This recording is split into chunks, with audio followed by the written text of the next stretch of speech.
Happy Friday. This is Miss Linnea, and today I'm going to teach you how to make chocolate Play-Doh. You will need 1 cup of flour, half a cup of salt, 1/4 cup of cocoa powder. Hot chocolate mix will not work for this. 1½ tablespoons of oil. This can be vegetable oil, coconut oil, peanut oil, or olive oil. 1 tablespoon cream of tartar, and 1 cup of boiling water. You will also need a large bowl and something to stir with. First, pour in all your dry ingredients.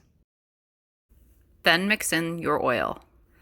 After that, slowly mix in the water. You may not end up using all of it. Check the consistency of your mixture as you stir. Because we're not using the stove today, you can do most of this with a grown-up's help.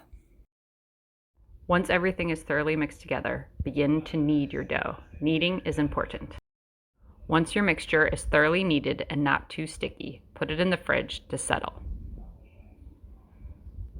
After about 45 minutes, take out your chocolate Play-Doh and it's ready to go. When you play with it, it's fun to have things like cupcake wrappers and cookie cutters to make shapes.